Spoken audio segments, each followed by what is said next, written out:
So what is The Adventures of Dr. Franken? Puzzle pieces. So yeah, I didn't expect to get that goal. Okay, am I gonna get it? I don't care. Move, rocks. I'm right there. I'm right there. I'm literally at the exit. Ugh.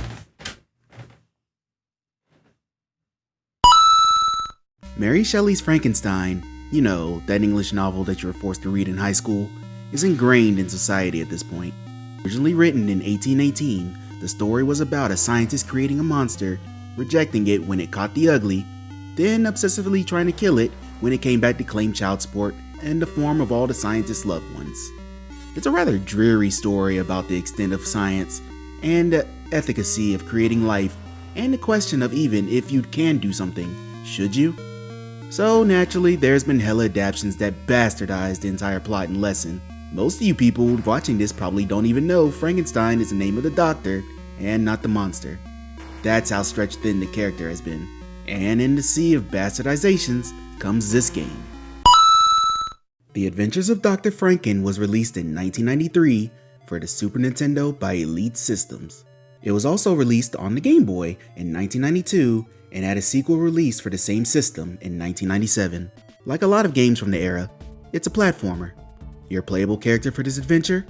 Frankenstein's monster, or as he's named in this game, Frankie. Frankie isn't like that scary monster at all. He's just a cool dude looking to party. I mean, do you see those glasses? That guy is ready to party. Frankie and his girlfriend, Bitsy, are going on vacation, but Bitsy doesn't have her passport. So instead of pushing back their vacation and going through the long process of getting a passport for her, why not chop her up and stuff the parts in the check-in bag? But Frankie shouldn't have flown Spirit, because they immediately lose the bag and Bitsy's body parts end up spread all over the world. Whoops.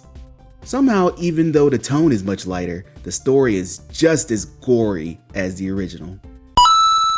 Your goal is to go all across the world from Europe to Asia to the USA and beyond and collect all of Bitsy's bits while completing level after level. Each level has 4 collectibles that add up to one of Bitsy's body part, and once you gather all of them, you must head to the exit without getting killed by the many abominations roaming the world. I don't know if Dr. Frankenstein was busy or whatever, but the world has been overrun with all these random monsters that seem to really hate Frankie. You run throughout the level, taking out anything that attacks you while looking for body parts. These body parts could be out in the open, hidden by an enemy, or even appearing out of the literal fucking ground. To combat the various enemies, you have a kick to the left, a kick to the right, and an overhead kick. You also have 2 limited projectiles, one which will stun the enemy in their tracks so you can safely run up to them and punt them, and the other is a Hadouken, which will knock any enemies off screen. The stunning projectile you can only do 4 times, though they gradually respawn with time, but the Hadouken, you must find the toxic barrel pickups in the level to restock. The enemies themselves can be brutal, with each hit hurting you a good bit, and Frankie himself has a short invincibility window after being damaged, so enemies can butcher your life bar in a short amount of time. Batteries and generator packs are spread throughout levels and dropped by enemies that heal your health, and you'll definitely be needing them. This game is difficult, and not just because of the level structure. You only get a limited amount of lives, and when they're gone, it's game over. No continues, no saving, no password. You lose and must start over from the very beginning. And if you are deep in the map, you can't immediately go back to the level you died at since you must beat the preceding levels beforehand. This can get really frustrating because some of these levels can be real cheap with the hits. It gets even more infuriating for the levels where you need to find a jump power up, which causes you to jump high to reach a body part and is guarded by projectile throwing enemies. One thing the developers do to help you is make some level bonus rounds where there's no enemies and only health pickups, power-ups, points, and extra lives. What backfires with this is, though there are no regular enemies, there are still death pits, which means you can die more on the bonus levels than the regular ones. The levels themselves also often repeat, with the same backgrounds, music, and enemy choices, so they kind of blend together.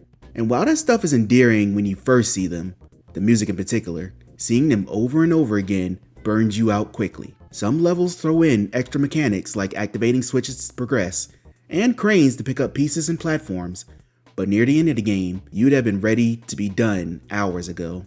The game itself is inoffensive, kiddie fun. Yeah, most likely you won't want to play more than a couple hours, and it'll probably be rare if you actually finish it and see the ending, which doesn't have a final boss and ends exactly how you think it is.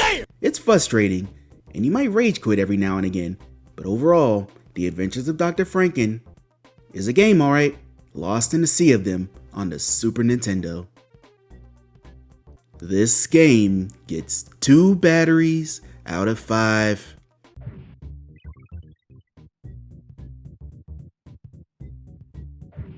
Is there going to be another dog? There's another dog. 3 dogs. Just call me Michael Vick. I guess I deserve that for making that joke. I deserve that.